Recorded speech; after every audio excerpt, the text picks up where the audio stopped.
बाकी इसके अलावा स्क्रीन के ऊपर आपको अब एक वॉलपेपर नज़र आ रहा होगा जिसके अंदर तमाम क्वेश्चंस की टाइमिंग दी गई है, लेकिन मैं प्रेफर ये करूँगा कि आप लोगों को इसी वीडियो की डिस्क्रिप्शन में जाइए और वहाँ जाके तमाम क्वेश्चंस के जो टाइम कोड है उनकी मदद से उन क्वेश्चंस तक पहुँचिए।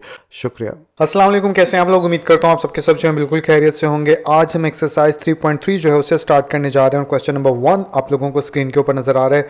क्वेश्चन को एक बार पढ़ूं तो इसमें क्या बोला जा रहा है, find a third proportional to, कि थर्ड प्रोपोर्शनल जो है वो मालूम करना है आप लोगों ने।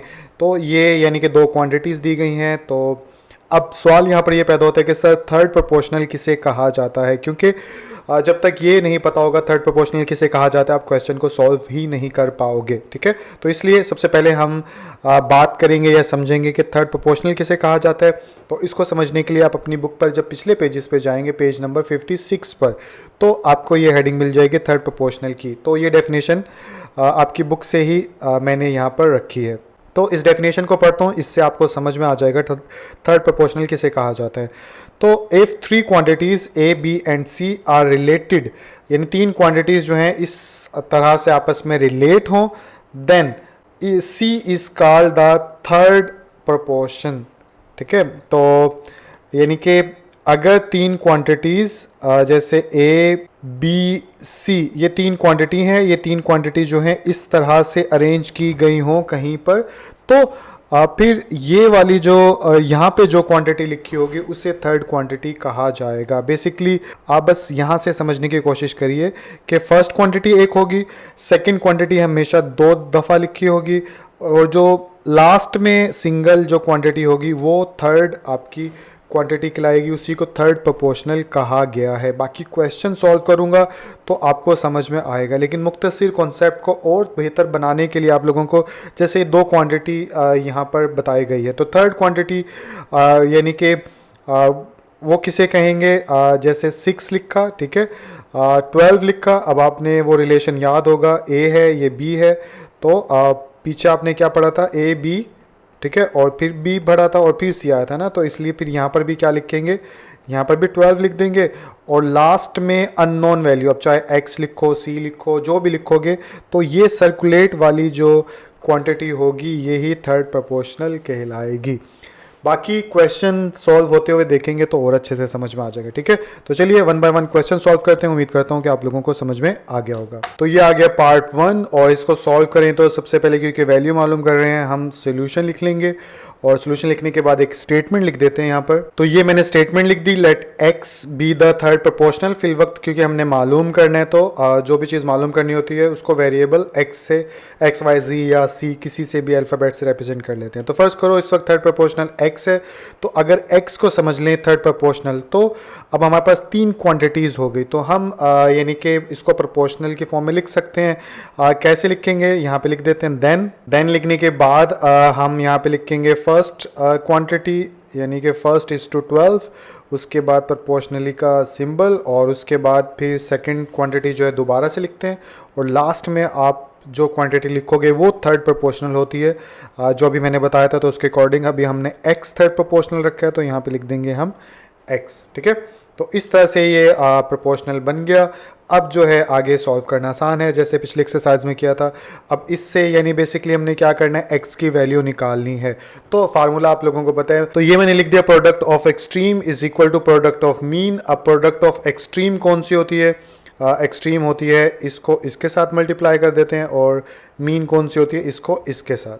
तो यहाँ पर क्या लिखूंगा, यहाँ पे लिख देता हूँ 6, यानी कि इसको इसके साथ मल्टीप्लाई करना है, पहले इसको रिमूव कर लेता हूँ, 6 और मल्टीप्लाई बाय x, ठीक है, इज इक्वल टू, यानी ये वाला ये प्रोडक्ट ऑफ एक्सट्रीम्स हो गया, और प्रोडक्ट ऑफ मीन की तरफ चलें तो यानी ये एक्सट्रीम ये मीन, 12 को मल्टीप्लाई कर देंगे तो ये प्रोडक्ट ऑफ मीन्स हो जाएगा। ठीक है, अब इसके बाद फर्दर आगे चलाएंगे तो क्या हो जाएगा, 6x इज इक्वल टू 12 कितना होता है 144, और x is equal to 144 divide by 6 पे डिवाइड करें तो कितना बन जाएगा, 2 से कर लेते हैं, 2 3 द 6, 2 7 द 14, 2 2 द 4, अब 3 पे कर लेते हैं, 3 1 द 3 और 3 2 द 6, 1 आया, 3 4 द 12, ठीक है, तो 24। तो यहाँ पे हमारे पास जो आंसर आएगा वो आएगा x इज़ इक्वल टू 24, यही हमारा थर्ड प्रोपोर्शन है। तो पार्ट नंबर 2 आप लोगों को स्क्रीन के ऊपर नजर आ रहा है। इसे सॉल्व करने के लिए सबसे पहले लिखेंगे सॉल्यूशन लिखने के बाद यहाँ पर स्टेटमेंट लिख देते हैं। ये लिख दी मैंने statement, let x be the third proportional, और अगर x थर्ड प्रोपोर्शनल है तो यहाँ पे लिख देंगे देन। फिर हम यानी तरतीब से कैसे लिख सकते हैं, फर्स्ट क्या है इसकी, फर्स्ट क्वांटिटी a क्यूब, उसके बाद इस टू सेकेंड क्वांटिटी जो है 3a² है, और इसके बाद ये प्रोपोर्शनैलिटी का सिंबल आ गया, और फिर 3a² आ जाएगा। उसके बाद थर्ड जो हमने अननोन है मालूम करनी है उसको x से रिप्रेजेंट कर दिया। ठीक है, x से रिप्रेजेंट करने के बाद अब फार्मूला लिख लेते हैं यहाँ पर। तो ये मैंने फार्मूला लिख लिया, product of extreme is equal to product of mean. अब एक्सट्रीम कौन सा है, एक्सट्रीम ये दोनों होते हैं, तो यहाँ पे लिख लेता हूँ a cube into x is equal to 3a² और फिर मल्टीप्लाई बाय 3a² हो गया। ठीक है, उसके बाद ये हो जाएगा a cube x is equal to, multiply कराएं 3 3 द 9, और a की पावर कितनी हो जाएगी, ऐड होके 4। इसके बाद x अननोन मालूम करना है, तो x इज इक्वल टू कितना आ जाएगा, 9 a की पावर 4, ठीक है, डिवाइड बाय a की पावर 3। ठीक है, यानी ये a जो है वो नीचे आ गया। आई होप अब तो 9th क्लास में मैंने अच्छे से समझाया था तो ये सब चीज़ें आती होंगी। x इज इक्वल टू, अब ये नीचे से ऊपर जाएगा तो यानी कि आप लोगों को पता है बेस एक जैसी होती है, तो पावर नीचे से ऊपर जाती है तो इसका सिंबल चेंज हो जाता है। तो ये हो जाएगा 9 a की पावर 4 माइनस 3, जो कि कितना हो जाएगा, डायरेक्ट लिखूँ तो 1 लिखो या ना लिखो कोई फ़र्क नहीं पड़ता। तो x is equal to 9a, यही हमारा थर्ड प्रोपोर्शनल है। ठीक है, आई होप आप लोगों को समझ में आ गया होगा। तो पार्ट नंबर 3 आप लोगों को स्क्रीन के ऊपर नजर आ रहा है। अब आप लोगों को सारी चीज़ समझ में आ गई होगी। वैसे ही करना है, सोल्यूशन लिखेंगे सबसे पहले, उसके बाद स्टेटमेंट लिख देंगे। यहाँ पर ये लिख दी मैंने statement, let x be the third proportional. अगर x होगा थर्ड प्रोपोर्शनल तो देन लिखने के बाद आप यहाँ पे किस तरह से अरेंज करेंगे। फर्स्ट क्वांटिटी है a² माइनस b², इस टू सेकेंड क्वांटिटी है a माइनस बी, और उसके बाद प्रोपोर्शनैलिटी का सिंबल, और फिर a माइनस बी, और इस टू जो एज्यूम की है थर्ड प्रोपोर्शनल वो x, तो यहाँ पे लिख दिया x। इसके बाद यानी कि product of extreme is equal to product of mean लिख देंगे यहाँ पर। तो ये लिख दिया मैंने, product of extremes is equal to product of means. Extremes की बात करें तो a² माइनस b² जो है मल्टीप्लाई होगा लास्ट के साथ जो कि है x, और इधर करें तो a माइनस बी को 2 टाइम्स आपस में मल्टीप्लाई करवा देंगे। इसके बाद x अननोन है तो इसको वैसे का वैसा रखते हैं, और दूसरी तरफ जो है वो छेड़छाड़ करते हैं। तो x इज इक्वल टू ये यानी कि फार्मूला बन जाता है कौन सा, बल्कि ऐसे ही लिख दो। ये चीज़ मुझे अब चौथा चैप्टर जिन्होंने 9th में अच्छे से किया उनको समझ में आ जाएगा कि किस चीज़ को कैसे टैकल करना है। ये इधर डिवाइड हो रहा है तो इधर आके क्या हो जाएगा, सॉरी इधर मल्टीप्लाई हो रहा है तो उधर जाके क्या हो जाएगा, डिवाइड। तो यहाँ पे आ जाएगा a² माइनस b²। फर्दर इसको आगे चलाएं तो थोड़ा खुला करके करूँ तो अब आप देखिए ऊपर वाला वैसे का वैसे ही लिख देते हैं a माइनस बी, या इसको ऐसे भी लिख सकते हो। अब मैथ को सॉल्व करने की अच्छी बात ये होती है कि जैसे आपको ठीक लगे वैसे ही सॉल्व कर दो, या फिर इसको ऐसे भी लिख सकते हो दोबारा आप। और लिखने के बाद अब इसको फार्मूला आप लोगों को याद होगा, आप लोगों ने एक फार्मूला पढ़ा था a² minus b² is equal to a plus B और a माइनस बी। ये फार्मूला है जिस फार्मूले का अभी मैं इस्तेमाल करने जा रहा हूँ। ठीक है, तो पहले लिख लेता हूँ यहाँ पे ताकि वीक बच्चों जो हैं इसे देख सके। तो इसकी जगह जो है मैं यहाँ पे लिख सकता हूँ a plus B into a minus B. ठीक है, ये वाली चीज़ यहाँ पे लिख दी फार्मूले की वजह से। अब इसको रिमूव कर देते हैं यहाँ पे और फर्दर आगे चलें तो अब देखिए ये इससे हो गया कैंसिल। कैंसिल होने के बाद फर्दर आगे चलाऊँ तो a minus B divide by a plus B, ये हमारे पास जो है x आ चुका है। आई होप थर्ड प्रोपोर्शनल कैसे है आप लोगों को पता चल गया होगा। तो पार्ट नंबर 4 आप लोगों को स्क्रीन के ऊपर नज़र आ रहा है। इसको सॉल्व करने के लिए सबसे पहले लिखेंगे सॉल्यूशन, और सॉल्यूशन लिखने के बाद स्टेटमेंट लिख देता हूँ यहाँ पर। तो ये मैंने स्टेटमेंट लिख दी, यानी कि इस बार जो लेट किया हमने z किया है। z क्यों किया है, क्योंकि x तो पहले से क्वेश्चन में मौजूद था इसलिए z कर लिया। आप कोई भी कर सकते हो, इससे फ़र्क नहीं पड़ेगा। तो z रखने के बाद हम क्या लिखते हैं यहाँ पर, देन। तो अब अरेंज करके लिखें इसको, तो ये फर्स्ट क्वांटिटी सेकंड क्वांटिटी, तो आप लोगों को पता है सबसे पहले फर्स्ट आती है तो x माइनस वाई होल का स्केयर इज़ टू, उसके बाद आ जाएगी सेकंड क्वांटिटी, वो कौन सी है, x cube minus y cube, उसके बाद प्रोपोर्शनली का सिंबल, उसके बाद आ गया x cube minus y cube, और उसके बाद इस टू लास्ट में z के थर्ड प्रोपोर्शनल z के इक्वल रखा है तो z लिख दिया हमने। इसके बाद दोबारा से फार्मूला लिख देते हैं। तो ये मैंने फार्मूला लिख दिया, product of extreme is equal to product of means. तो एक्सट्रीम्स में क्या आएगा, ये दोनों आपस में मल्टीप्लाई होंगे, तो इधर लिख दूंगा मैं x माइनस वाई होल का स्केयर इंटू z या z, और इसके बाद इन दोनों को मल्टीप्लाई करवाएंगे तो ये क्या हो जाएगा, एक्स क्यूब, एक बार लिख देते हैं, minus y cube into x cube minus y cube. तो यहाँ तक तो आसान सा था, आप लोगों को समझ में आ गया होगा। अब हम फार्मूला ओपन करेंगे। आप लोगों को पता होगा ए क्यूब माइनस बी क्यूब का एक फार्मूला होता है, जैसे ए स्केयर माइनस बी स्केयर का फार्मूला आपने लास्ट क्वेश्चन में किया था। तो यानी कि ये किसके इक्वल होता है, मैं नीचे लिखता हूँ, आपको समझ याद आ जाएगा, नाइन्थ में आपने ये चीज़ें की होंगी। तो यहाँ पे तो ये एंड वैसे लिख देता हूँ, एक्स माइनस वाई होल का स्केयर, और इधर आ जाएगा z, इधर ये वाला फार्मूला बराबर होता है x square minus, sorry x square नहीं होता, मैं ही भूल रहा हूँ, एक्स माइनस वाई, फिर उसके बाद आ जाएगा x square plus x y plus y square. ठीक है, तो दोबारा से बता देता हूँ, ये वाला फार्मूला जो है वो इसके इक्वल होता है। ठीक है, तो इसको रिमूव कर देते हैं। रिमूव करने के बाद तो जैसे ये इसके इक्वल है, ये भी बिल्कुल वैसे है, तो दोबारा से एक बार ये ओपन कर लेते हैं। तो यहाँ पे दोबारा से आ जाएगा x माइनस वाई, और यहाँ पे आ जाएगा x square plus x y plus y square, और ये क्लोज हो गई। ठीक है, तो इसके बाद आगे अगर चलेंगे तो इधर z है, इसको नीचे ले जाएंगे।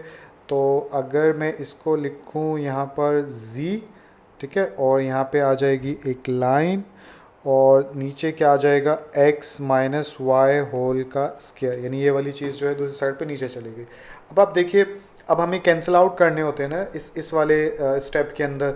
तो यहाँ पे अगर x माइनस वाई होल का स्केयर है तो ऊपर कहीं x माइनस वाई होल का स्केयर बनता है। तो अगर आप ध्यान से देखो तो x माइनस वाई और इस x माइनस वाई, इनको मैं ऐसे लिख सकता हूँ x माइनस वाई होल का स्केयर। जब मैं ऐसे लिखूँगा तो ये इससे कैंसिल हो जाएगा। ठीक है, तो दोबारा से बता रहा हूँ कि इन दोनों को मैं ऐसे लिख सकता हूँ। क्यों लिख सकता हूँ, नाइन्थ में आपको बार बार बताया भी था, फिर भी बता देता हूँ। जैसे a मल्टीप्लाई बाय a होता है तो उसको हम a स्केयर लिख सकते हैं ना। तो ठीक इसी तरह, यानी कि सीखा क्या, दो चीज़ें जब मल्टीप्लाई हो रही होती हैं तो उसको ऐसे पावर के साथ लिख सकते हैं। 2 दफ़ा मल्टीप्लाई हो तो 2 पावर हो जाती है, 3 टाइम्स होते हो तो 3 हो जाता है। तो यहाँ पे x माइनस वाई 2 टाइम्स था, इसलिए मैंने यहाँ पर ऐसा लिख दिया। और इन दोनों को इस फॉर्म में क्यों लिखा ऐसे ही, क्योंकि सॉरी ये भी जा रहा है, क्योंकि नीचे जो है ये पहले से मौजूद है। तो अब मैं इससे काट दूंगा और सिंप्लीफाई हो जाएगा। तो इसके बाद ये दो बचे, इन दोनों को भी ऐसे ही लिख लेते हैं। तो यहाँ पे आ जाएगा x square plus x y plus y square. तो अब ये इससे क्या हो गया, कैंसिल होने के बाद आगे अगर चलें तो अब z हमारे पास क्या आ जाएगा, x, सॉरी यहाँ पे स्केयर नहीं डाला मैंने, तो x square plus x y plus y square and whole का स्केयर। तो ये हमारे पास आंसर हो गया। तो आई होप समझ में आ गया होगा। तो क्वेश्चन नंबर 5 आप लोगों को स्क्रीन के ऊपर नजर आ रहा है, इसे भी सॉल्व करते हैं। सॉल्व करने के लिए सबसे पहले लिखा सॉल्यूशन लिखने के बाद स्टेटमेंट लिख लेते हैं यहाँ पर। तो ये मैंने स्टेटमेंट लिख दी कि z जो है वो अगर थर्ड प्रोपोर्शनल हो तो फिर इसको इन क्वांटिटीज को कैसे लिखेंगे, x प्लस वाई होल का square is to x square minus x y minus 2y square. उसके बाद प्रोपोर्शनैलिटी का सिंबल, और उसके बाद फिर ये लिख देंगे कि x square minus x y minus 2y square, और इस टू आगे आ जाएगा z। ठीक है, क्योंकि z हमने थर्ड प्रोपोर्शनल रखा है। इसके बाद हम फिर स्टेटमेंट लिख लेते हैं। तो ये मैंने फिर से लिख लिया, product of extremes is equal to product of means. तो इसमें ये मल्टीप्लाई होगा इसके साथ जाके, तो यहाँ पे आ जाएगा x प्लस वाई होल का स्केयर मल्टीप्लाई बाय z, और इधर क्या आ जाएगा हमारे पास x square minus x y minus 2y square, और दोबारा से यही आ जाएगा, तो x square minus x y minus 2y square. इसके बाद फर्दर आगे चलेंगे तो ये 2 टाइम्स है, तो इनको इकट्ठा करके लिख लेते हैं ताकि आसानी से आप लोगों को समझ में आए। X y minus 2y square और ये आ गया इधर होल का स्क्र।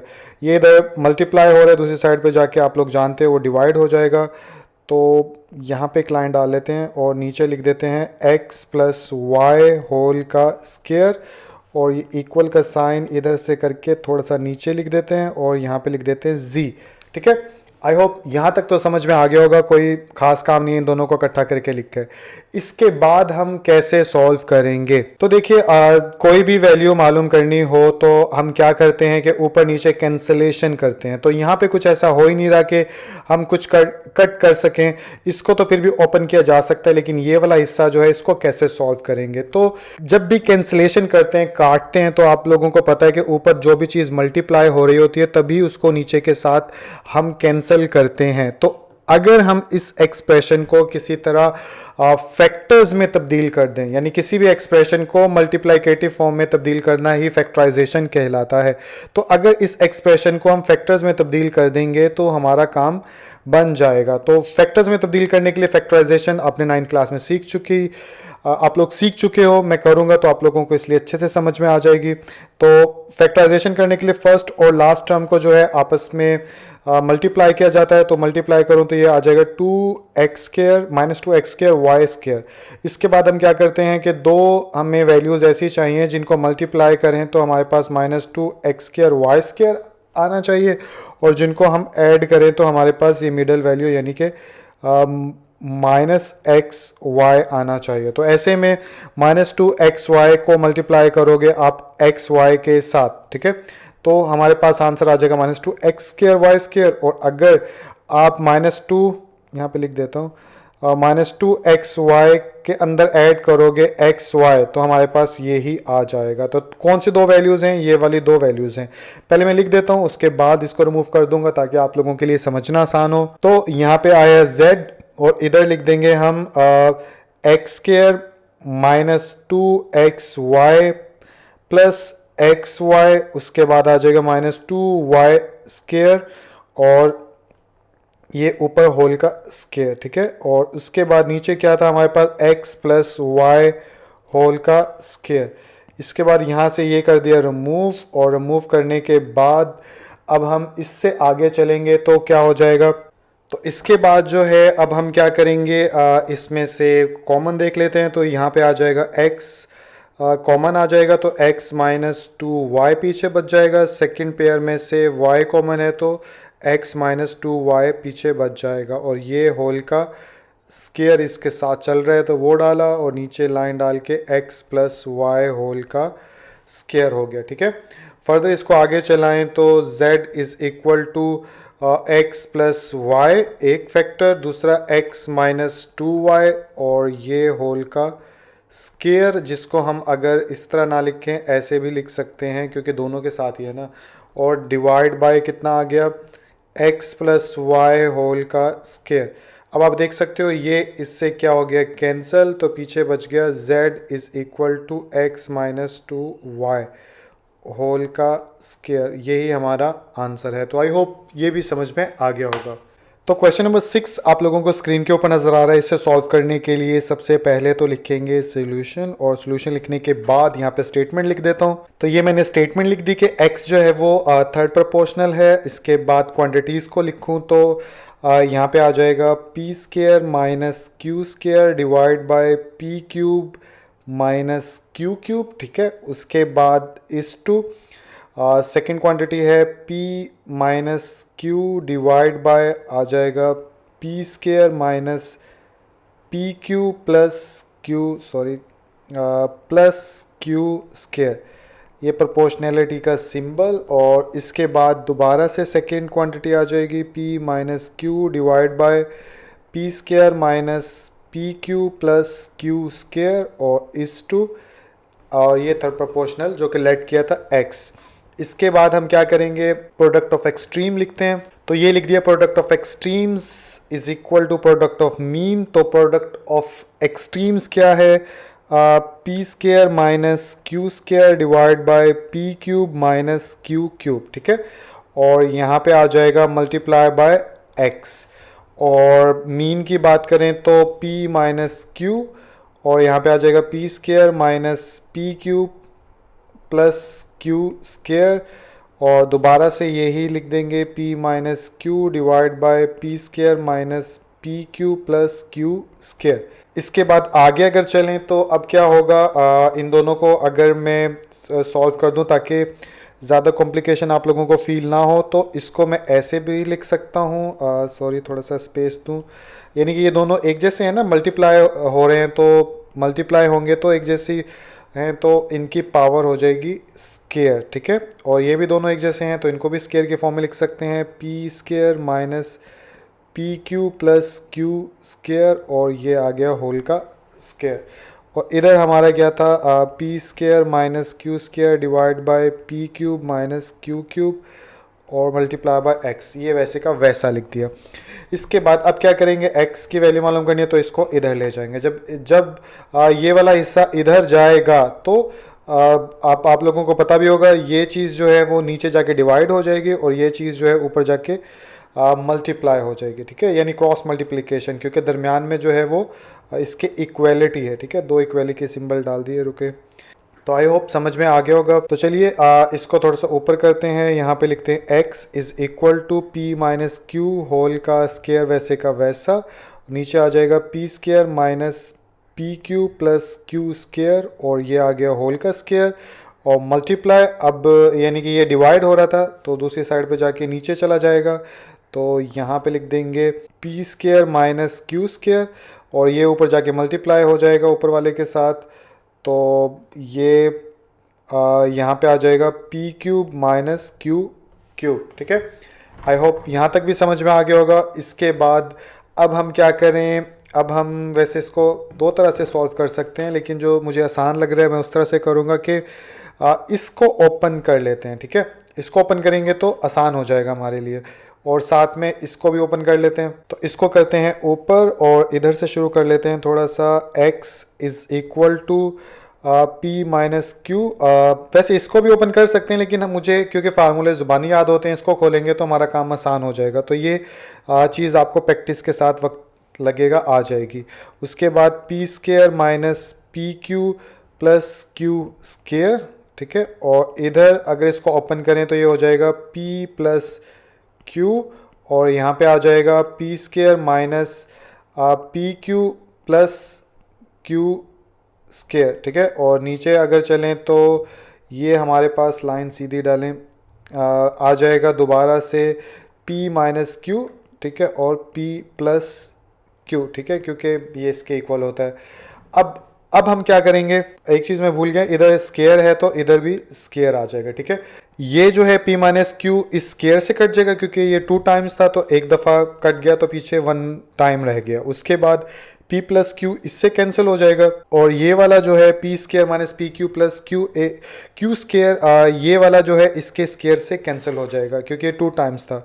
तो पीछे हमारे पास क्या बच जाएगा, पीछे हमारे पास बच जाएगा only p minus q divide by P square minus P Q plus Q square, ठीक है। और यही हमारा आंसर होगा। तो क्वेश्चन नंबर 2 आप लोगों को स्क्रीन के ऊपर नजर आ रहा है। इसमें क्या बोला जा रहा है कि फाइंड आ फोर्थ प्रोपोर्शनल, के फोर्थ प्रोपोर्शनल आपने मालूम करना है। तो पहला सवाल यही पैदा हो जाएगा कि सर फोर्थ प्रोपोर्शनल के बारे में थोड़ा सा बताएं कि ये किसे कहा जाता है। तो नीचे जो है डेफिनेशन रखी है, जो कि इस वक्त स्क्रीन के ऊपर आप देख सकते हो। ये आपकी बुक में से ही डेफिनेशन ली है, पिछले पेजेस पर मौजूद होगी थर्ड प्रोपोर्शनल से नीचे, ठीक है। तो इस डेफिनेशन को पढ़ूंगा तो आपको समझ में आ जाएगा।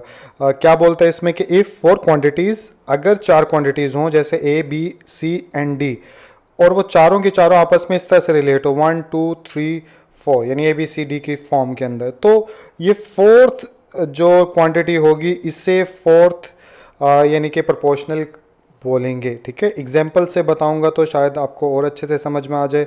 लेट्स सपोज जैसे एक 5 लिख लेते हैं, एक 6 लिख लेते हैं, और यहाँ प्रोपोर्शनलिटी, और एक 7 लिख लेते हैं, ठीक है। तो देखिए तरतीब का ख्याल रखना है कि 1 2 3, यानी ये तरतीब वैसे ही होगी जैसे जो सबसे पहले क्वांटिटी होगी वो पहले नंबर पे, जो दूसरे होगी वो दूसरे नंबर पे, और जो थर्ड यानी कि थर्ड में मौजूद होगी वो तीसरे नंबर पे रखेंगे, और उसके बाद जो बच जाएगी क्वांटिटी उसी को फोर्थ क्वांटिटी कहेंगे, और यही हमने मालूम करनी है। और जब मैं मालूम करूंगा तो आप लोगों को इंशाल्लाह समझ भी आ जाएगी। ठीक है, तो चलिए क्वेश्चन सॉल्व करते हैं, आप लोगों को प्रैक्टिकली ही अच्छे से समझ में आएगा। ठीक है, तो ये आ गया हमारा क्वेश्चन नंबर 1। तो इसे सॉल्व करने के लिए सबसे पहले हमेशा की तरह हम लिखेंगे सोल्यूशन, और सोल्यूशन लिखने के बाद यहाँ पर स्टेटमेंट लिख देता हूँ। तो ये मैंने लिख दिया, let x be the fourth proportional, और x फोर्थ प्रोपोर्शनल हो तो किस तरह से अरेंज करके लिखेंगे इसको लिखेंगे हम सबसे पहले 5 है तो 5 आ जाएगा तरतीब जैसे मैंने भी कहा था, उसके बाद 8 है तो 8 आ जाएगा इस टू, उसके बाद प्रोपोर्शनैलिटी का सिंबल, उसके बाद आ जाएगा 15 और फिर इस टू यहाँ पे आ जाएगा x। ठीक है, तो अब इसके बाद आप लोगों को पता है फार्मूला लगता है प्रोडक्ट ऑफ एक्सट्रीम वाला, तो वो पुट कर देते हैं। तो ये मैंने लिख दिया, product of extreme is equal to product of means. तो इसके अकॉर्डिंग क्या हो जाएगा, 5 के साथ मल्टीप्लाई हो जाएगा x, और 8 के साथ मल्टीप्लाई हो जाएगा 15।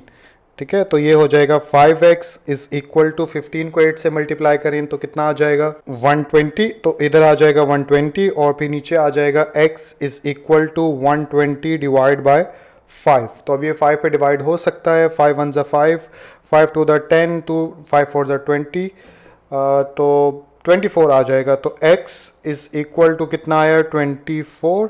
यही हमारी फोर्थ प्रोपोर्शनल है, इसके साथ हम आंसर लिख देंगे, दैट्स ऑल। तो आई होप ये क्वेश्चन समझ में आ गया होगा। तो क्वेश्चन नंबर 2 का पार्ट सेकंड आप लोगों को स्क्रीन के ऊपर नजर आ रहा है। इसे सॉल्व करने के लिए सबसे पहले तो लिखेंगे सॉल्यूशन, और सॉल्यूशन लिखने के बाद स्टेटमेंट लिख लेते हैं। तो ये मैंने स्टेटमेंट लिख ली कि लेट y जो है वो क्या है, अगर फोर्थ प्रोपोर्शनल है तो इसको अगर लिखें क्वांटिटीज को तो ये हो जाएगा 4x की पावर 4, और यहाँ पे आ जाएगा सॉरी इस 2x cube proportionality sign of proportionality, और इसके बाद आ जाएगा 18x की पावर 5, और इस टू यहाँ पे लिख लेते हैं फोर्थ प्रोपोर्शनल जो कि नहीं मालूम y। इसके बाद प्रोडक्ट ऑफ एक्सट्रीम लिख लेते हैं। तो ये मैंने लिख लिया, product of extreme is equal to product of means, और अब यानी कि मल्टीप्लाई करवाएं तो ये हो जाएगा 4x की पावर 4 मल्टीप्लाई हो जाएगा y के साथ, और इधर 2x क्यूब जो है वो मल्टीप्लाई हो जाएगा 18x की पावर 5। ठीक है, तो इधर बन जाएगा 4x की power 4, y is equal to 18 to the कितने होते हैं 36, तो इधर आ गया 36, और x की पावर जब आपस में क्योंकि x मल्टीप्लाई हो रहे हैं तो पावर ऐड हो जाएंगी, तो x की पावर आ गई 8। इसके बाद आगे अगर चलें तो y हमने मालूम करना है, इसलिए y को इधर वैसे का वैसा रहने देते हैं, और इधर आ जाएगा 36x की पावर 8 डिवाइड बाय 4x की पावर 4। फर्दर इसको आगे चलाएं तो ये हो जाएगा y इज इक्वल टू 4 9 से कितना होता है 36, तो यहाँ पे आ जाएगा 9, और x की पावर 8 माइनस 4, क्योंकि नीचे वाला 4 ऊपर आके पावर में एक आई होप कि यह आता होगा माइनस हो जाएगा, और ये हो जाएगा 9x की पावर 4। तो ये हमारे पास y की वैल्यू आ गई जिसे फोर्थ प्रोपोर्शनल कहा जाता है। तो पार्ट नंबर 3 आप लोगों को स्क्रीन के ऊपर नजर आ रहा है। इसे सॉल्व करने जाएं तो यहाँ पे लिखेंगे सॉल्यूशन, और सॉल्यूशन लिखने के बाद हम क्या करेंगे स्टेटमेंट लिख देते हैं। तो ये मैंने स्टेटमेंट लिख दी, let x be the fourth proportional, और इन क्वांटिटीज को प्रोपोर्शनैलिटी में लिखें तो ये हो जाएगा 15a रेज्ड टू 5 और b raised to 6 is to यहाँ पे आ जाएगा 10a square b raised to 5 और प्रोपोर्शनैलिटी का सिंबल, और उसके बाद आ जाएगा 21a क्यूब और b क्यूब आ जाएगा इस टू, और लास्ट में आ जाएगा हमारे पास फोर्थ प्रोपोर्शनल जो कि x के इक्वल रख लिया। इसके बाद प्रोडक्ट ऑफ एक्सट्रीम और मीन लिख लेता हूं मैं। तो ये लिख लिया मैंने प्रोडक्ट ऑफ मीन्स और प्रोडक्ट ऑफ एक्सट्रीम्स, और इनमें अब मल्टीप्लाई करवाएं तो इधर आ जाएगा 15a रेज टू 5 और b रेज टू 6 और इनटू x आ जाएगा, और इधर आ जाएगा 10a square b raise to 5 और मल्टीप्लाई आ जाएगा 21a क्यूब और b क्यूब। इसके बाद आगे चलें तो इधर आ जाएगा 15a raise to 5 B raised to 6 और x वैसे का वैसा लिख लेते हैं क्योंकि इधर मल्टीप्लाई करवाते हैं। 21 को 10 के साथ मल्टीप्लाई करवाऊंगा तो कितने हो जाएंगे 210, तो इधर आ जाएगा 210 और a की पावर्स ऐड हो जाएंगे 3 4 5 हो जाएंगी और b की पावर ऐड होंगी तो 5 6 7 8 हो जाएगी। ठीक है, अब इस हिस्से को दूसरी तरफ जाके डिवाइड करवा देते हैं तो ये इधर रह जाएगा x ओनली और इधर आ जाएगा 210 a raise to 5 b raise to 8 divide by 15 a raise to 5 और b रेज टू 6। अब पावर यानी कि बेस एक जैसी है a और b, तो नीचे वाली जो पावर्स हैं वो ऊपर चली जाएंगी और साइन चेंज हो जाएगा। तो ये हो जाएगा x इज इक्वल टू, और ये कैंसिल भी होता है, 5 3 द 15 और 5 4 द 20 और इधर आ जाएगा 5 2 द 10 और फर्दर भी आगे कैंसिल होता है। इधर कर लेता हूँ 42 और इधर आ जाएगा 3, इसको रिमूव कर देता हूँ यहाँ से ताकि आप लोग कंफ्यूज ना हो। अब फर्दर डिवाइड होता है 3 1 ज़ा 3 और इधर आ जाएगा 3 1 ज़ा 3 3 4 ज़ा 12 तो 14 आ जाएगा। तो इधर आ जाएगा 14 ए नीचे से 5 आएगा माइनस का, तो ये एक दूसरे को कैंसिल करके 0 हो जाएंगे। तो यहाँ पे लिख दूंगा मैं 0। ठीक है, या फिर एक स्टेप डाल देता हूँ शायद आप लोगों को समझ में आ जाए जो वीक बच्चे हैं। और 8 माइनस 6 फर्दर आगे चलाएं तो ये हो जाएगा 14 a की पावर 0 और जब भी किसी वेरिएबल की या किसी भी चीज़ की पावर 0 होती है तो वहाँ पे 1 आ जाता है और 1 मल्टीप्लाई लिखो या ना लिखो कोई फ़र्क नहीं पड़ेगा। और इधर आ जाएगा b 8 में से 2 गए तो 8 में से 6 गए तो 2, तो ये हमारे पास जो है x फोर्थ प्रोपोर्शनल आ गया 14b स्क्वायर। तो पार्ट नंबर 4 आप लोगों को स्क्रीन के ऊपर नजर आ रहा है, इसे भी सॉल्व करते हैं। सॉल्व करने के लिए सबसे पहले लिखा यहाँ पे सॉल्यूशन और सॉल्यूशन लिखने के बाद स्टेटमेंट लिख लेते हैं। ये लिख ली मैंने statement, let y be the fourth proportional, और अब इसको प्रोपोर्शनैलिटी के तौर पे लिखें तो x square minus 11x plus 24 is to, यहाँ पे आ जाएगा x minus 3 second quantity proportionality का सिंबल, और थर्ड क्वांटिटी क्या है 5x raised to 4 minus 40x cube is to fourth proportional, यहाँ पे y के इक्वल रखे है तो यहाँ पे डाल देंगे y।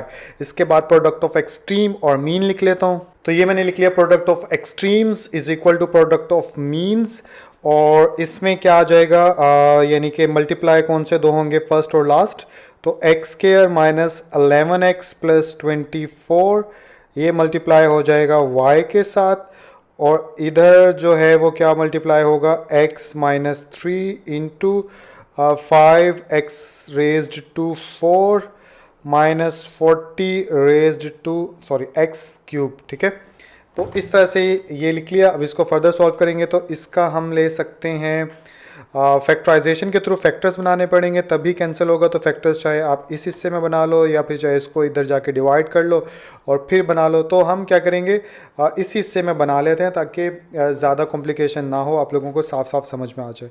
तो इस हिस्से के फैक्टर्स बनाएं तो क्या बनेगा, फर्स्ट और लास्ट को मल्टीप्लाई करें तो हमारे पास आ जाता है 24x स्क्वायर।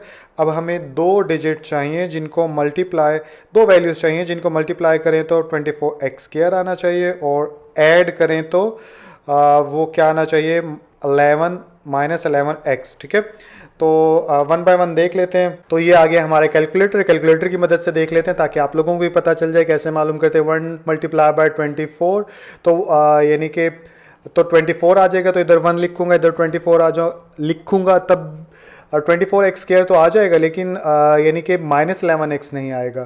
तो फिर इसके बाद 24 को अगर मैं डिवाइड करके देखूं 2 के ऊपर तो 12 आता है। तो अगर मैं इधर 12 लिखूं और इधर 2 लिखूं तो 12 में से 2 माइनस निकालूंगा तो 10 बन जाएगा, माइनस 11 नहीं बनेगा। ठीक हो गया।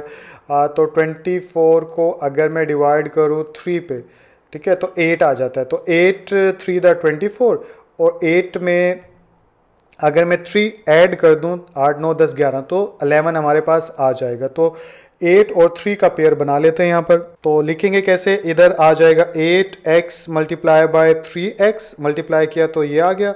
अच्छा, अब हमें माइनस का चाहिए। ठीक है, तो ऐसे में हम क्या करेंगे माइनस 8x कर देते हैं। ठीक है, और इंटू माइनस 3x कर देते हैं, ठीक है। तो अब देखिए दोनों ऐड ही हो रहे हैं, लेकिन बदले में क्या आएगा, -8x माइनस 3x, ठीक है। 9th क्लास में आपको बताया था, लेकिन फिर भी कुछ बच्चे हो सकता है 9th में ना पढ़े हों, 10th पढ़ रहे हो मुझसे, तो ये इस तरह से माइनस, तो पेयर क्या बना 8x और 3x का। तो इधर मैं पुट कर देता हूँ, यहाँ पे पहले लिख देता हूँ कि एक्स स्क्वायर, ठीक है। उसके बाद आ जाएगा -8x माइनस 3x प्लस 24, और ये ब्रैकेट क्लोज, और यहाँ पे आ जाएगा ये वाला y, ठीक है। अब इस हिस्से को रिमूव कर देता हूँ, ये तो आप लोगों को समझ में आ गया। अब दूसरी की तरफ चलूँ, या इस हिस्से को और पहले सॉल्व कर लेता हूँ, फिर दूसरे की तरफ चलते हैं, या साथ साथ ही कर लेता हूँ। इधर अगर देखें तो x माइनस 3, और इसमें क्या आ जाएगा, इसमें से इसके फैक्टराइजेशन करें तो फैक्टराइजेशन में फर्स्ट थिंग क्या होती है, कॉमन देखा जाता है। तो इसमें कॉमन है, यस बिल्कुल 5 कॉमन है, और इसके अलावा क्या कॉमन है, यहाँ पर x3 कॉमन है, यानी x³ कॉमन है। तो क्योंकि ये मल्टीप्लाई हो रहा है तो इधर कॉमन ले रहे हैं, तो ये भी मल्टीप्लाई हो जाएगा, तो इधर आ जाएगा हमारे पास ओनली x, ठीक है।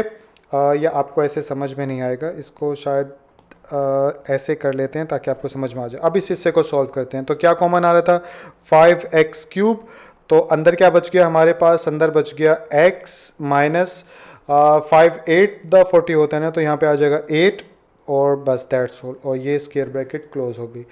अब इस हिस्से को देखें तो इसमें से कॉमन देखें पेयर बना के, तो ये बनेगा, इन दोनों में से x कॉमन है तो x कॉमन ले लिया, अंदर बच गया x माइनस 8, और इसमें से -3 कॉमन है तो अंदर बच गया x, और माइनस क्योंकि बाहर माइनस है, ब्रैकेट लिया है तो अंदर वाला साइन चेंज हो जाएगा, 9th क्लास में सीख चुके होंगे। और यहाँ पे आ जाएगा 8, 3 8 24 होता है, और इधर y हमारा वैसे का, या इसको भी ऐसे ही कर लेते हैं, और इधर आ गया हमारा y, और इधर चलें तो अब x, सॉरी ऊपर जा रहा है, इधर आ जाएगा x माइनस 3 वैसे का वैसा, और इधर आ जाएगा एक और 5x³, और इधर आ जाएगा x माइनस 8, ठीक है। अब एक लाइन छोड़ के लिखता हूँ ताकि अंदर ना घुसे, तो इधर आ जाएगा, अब इसमें से कॉमन क्या होता है, इसमें से कॉमन होता है, या इधर ही लिख लेता हूँ समझ में आ जाएगा, x माइनस 8 और x माइनस 3, ठीक है, और ये स्क्वायर ब्रैकेट क्लोज, और इधर आ जाएगा y, इधर आ जाएगा वैसे का वैसे ही लिख लेते हैं x माइनस 3 और 5x³ और x माइनस 8। अब जो है यानी कि ये पूरा हिस्सा उठा के इधर ले आते हैं, उधर y छोड़ देते हैं, तो ये आ गया y is equal to x minus 3 x minus 8, और एक और रह गया अभी 5x³, ठीक है। और नीचे क्या आ जाएगा हमारा, इधर से x minus 8, sorry x minus 8, और क्या आएगा x माइनस 3। अब आप देख सकते हैं कैंसिल हो रहा है, x माइनस 8 से कैंसिल, x माइनस 3 से कैंसिल, तो पीछे हमारे पास y जो बच गया वो किसके 5x³ के बच गया, और यही हमारा आंसर होगा। आई होप समझ में आ गया होगा। तो क्वेश्चन नंबर 5 आप लोगों को स्क्रीन के ऊपर नजर आ रहा है, इसे भी सॉल्व करते हैं। तो सबसे पहले लिखा सोल्यूशन, और सोल्यूशन लिखने के बाद स्टेटमेंट लिख लेते हैं। तो ये मैंने स्टेटमेंट लिख दी, let x be the fourth proportional. तो फिर अगर तरतीब से लिखे क्वांटिटीज़ को, तो p³ प्लस q³, उसके बाद आ जाएगा इस टू, और p² माइनस q² प्रोपोर्शनलिटी का सिंबल, और उसके बाद आ जाएगा p² माइनस pq और प्लस q², और फोर्थ प्रोपोर्शनल को हमने x से रिप्रेजेंट किया तो यहाँ पर आ जाएगा x। इसके बाद प्रोडक्ट ऑफ एक्सट्रीम और मीन लिख देते हैं। तो ये मैंने लिख दिया product of means and product of extremes. तो मीन्स को मल्टीप्लाई करें तो यहाँ पे आ जाएगा p³ प्लस q³ इंटू आ जाएगा x, और इधर मल्टीप्लाई करें तो आ जाएगा p² माइनस q², और साथ में आ जाएगा p² माइनस pq और प्लस q²। और अब जो है इसको इसके नीचे ले जाते हैं, फिर इकट्ठा खोल लेते हैं ताकि आपको समझ में आ जाए। तो x इज़ इक्वल टू कितना हो गया, p² माइनस q², और इधर आ जाएगा p² minus pq plus Q square और नीचे आ जाएगा हमारे पास ये वाला हिस्सा P cube minus sorry Q cube, ठीक है। तो इस तरह से ये सारी चीज़ें, सॉरी माइनस नहीं है यहाँ पे प्लस है, ये सब चीज़ें मैंने अरेंज कर ली। अरेंज करने के बाद अब मैं फार्मूलाज ओपन कर दूंगा, मैं साथ साथ में सॉल्व करूंगा तो फार्मूला आपको पता ही चल जाएगा कि किसके इक्वल होता है, वो आसान है सबसे, ठीक है। तो अगर मैं यहाँ पे लिखूँ x इज़ इक्वल टू, तो पी यानी ए स्क्र माइनस बी स्क्र वाला फार्मूला लग जाएगा इस हिस्से पर। तो यहाँ पे आ जाएगा क्या, p प्लस क्यू और p माइनस क्यू, ठीक है। तो इस वाले हिस्से को इस वाले हिस्से में कन्वर्ट कर दिया, ठीक है। हाईलाइट करता रहता हूँ साथ साथ। ये कोई फार्मूला होता नहीं है, वैसे ये बन सकता है लेकिन इसको ऐसे लिख देंगे तो हमारा काम आसान हो जाएगा। तो यहाँ पे आ जाएगा P square minus P Q और प्लस क्यू स्क्र और नीचे आ जाएगा डिवाइड बाय। अब P cube plus Q cube किसके इक्वल होता है, ये बराबर होता है पी प्लस क्यू, ठीक है, और into P square minus P Q और प्लस क्यू स्क्र, ठीक है। मैं दोबारा से बता देता हूँ कि ये जो होता है इसके इक्वल होता है और ये जो होता है वो इसके इक्वल होता है, और ये हमने वैसे का वैसा लिख दिया। अब कैंसलेशन हो सकती है, तो कैंसिल करने की तरफ जाएं तो ये वाला हिस्सा जो है वो इससे कैंसिल हो जाता है, ये वाला हिस्सा जो है वो इससे कैंसिल हो जाता है, और पीछे x जो हमें चाहिए था वो हमारे पास आ गया p माइनस क्यू, ठीक है। यही हमारा आंसर होगा या फोर्थ प्रोपोर्शनल होगा। तो पार्ट नंबर 6 आप लोगों को स्क्रीन के ऊपर नज़र आ रहा है। इसे भी सॉल्व करने के लिए सबसे पहले तो लिखेंगे सॉल्यूशन और उसके बाद स्टेटमेंट लिख लेते हैं। तो ये मैंने स्टेटमेंट लिख ली, इसके बाद इन क्वांटिटीज़ को अरेंज करके लिखें तो P square minus Q square, ठीक है, और उसके बाद फर्स्ट क्वांटिटी भी मुकम्मल नहीं हुई तो P square plus P Q plus Q square, ये फर्स्ट क्वांटिटी है। इसके बाद ये इस टू आ गया। सेकंड क्वांटिटी क्या है, P cube plus Q cube, उसके बाद प्रोपोर्शनलिटी का सिंबल, और थर्ड क्वांटिटी जो है P cube minus Q cube, और उसके बाद फोर्थ प्रोपोर्शनल x आ जाएगा हमारे पास। इसके बाद प्रोडक्ट ऑफ एक्सट्रीम्स और मीन्स लिख देते हैं। तो ये लिख दिया मैंने प्रोडक्ट ऑफ मीन्स और एक्सट्रीम्स, और मीन्स किसके इक्वल हो जाएगा, ये हो जाएगा P square minus Q square into P square plus P Q plus Q square और इंटू हो जाएगा x, और प्रोडक्ट ऑफ एक्सट्रीम किसके इक्वल होगा, वो हो जाएगा P cube plus Q cube और into P cube minus Q cube, ठीक है। अब यानी कि अब क्या करना होगा, अब हमें यानी कि इस वाली एंड को इधर ले जाके डिवाइड करवा देंगे और फार्मूलाज को ओपन कर लेंगे, और कैंसिलेशन करने के बाद फोर्थ प्रोपोर्शनल हमारे पास आ जाएगा, ठीक है। तो इधर हम कर लेंगे, इधर x रख लेते हैं और इधर जो है ऊपर वाला वैसे का वैसे लिख देते हैं P cube plus Q cube, और ताकि एक स्टेप एक्स्ट्रा कर रहा हूँ वरना यहाँ पे भी फार्मूलाज ओपन कर सकता था, लेकिन आप लोगों को समझ में अच्छे से आ जाएगा। इधर करेंगे तो यहाँ पे आ जाएगा P square minus Q square, इधर आ जाएगा P square plus P Q plus Q square, और अब फार्मूलाज ओपन कर लो। फार्मूलाज ओपन करेंगे तो P cube plus Q cube किसके होता है, ये इक्वल होता है पी प्लस क्यू, ठीक है, into P square minus P Q plus Q square, ठीक है। तो ये फार्मूला जो है हमने इसके इक्वल कर दिया। उसके बाद अब आगे अगर चलें तो इसको ऐसे कर लेता हूँ ताकि आप लोगों को पता रहे। इस हिस्से को खोलें तो ये हो जाएगा p माइनस क्यू, ठीक है, और साथ में आ जाएगा p square plus P Q plus Q square, और ये स्क्वायर ब्रैकेट क्लोज, और नीचे क्या आ जाएगा P square minus Q square क्या हो जाएगा, एक बार p प्लस क्यू और एक बार p माइनस क्यू, और साथ में ये तो हमारे चल ही रहा है P square plus P Q, ठीक है, प्लस क्यू स्क्वायर। तो आई होप यहाँ तक समझ में आ गया होगा। दोबारा से बता देता हूँ कि ये फार्मूला जो है वो इसके इक्वल है, ठीक है। ये यानी ये जो है वो इसके इक्वल होता है, ये फार्मूलाज हैं। ये है जो वो इसके इक्वल होता है और ये वैसे का वैसा लिख दिया। ठीक है, तो अब एक और चीज़ यहाँ पे आप लोगों को बताना चाहूँगा वो ये कि अगर मैं इन स्क्वायर ब्रैकेट्स को हटा दूं तो क्या क्वेश्चन पे कोई फ़र्क पड़ेगा? कोई फ़र्क नहीं पड़ेगा, बिकॉज ये सभी एक दूसरे के साथ जो है वो मल्टीप्लाई हो रहे हैं। बस ब्रैकेट करने से, अगर मल्टीप्लाई करवाना होता तो ब्रैकेट का हमें फ़ायदा होता, क्वेश्चन कॉम्प्लिकेटेड ना होता, लेकिन क्योंकि सब मल्टीप्लाई हो रहे हैं तो इसको ऐसे भी लिख दो, या फिर आप इससे अगला स्टेप कर दो, उसमें विदाउट स्क्वायर ब्रैकेट के लिख दीजिएगा। ठीक है, तो क्योंकि कैंसलेशन करनी होती है एक्स की वैल्यू निकालने के लिए, तो इसलिए मैं ऐसा बोल रहा हूँ। तो अब कैंसलेशन आप इजीली कर सकते हो। p प्लस क्यू जो है p प्लस क्यू से कट गया, p माइनस क्यू जो है p माइनस क्यू से कट गया, और ये जो है वो इससे कट गया या कैंसिल हो गया। और x जो है वो किसके इक्वल रह गया? वो हमारे पास p square minus P Q plus q square, ये हमारे पास फोर्थ प्रोपोर्शनल आ गया। तो आई होप समझ में आ गया होगा।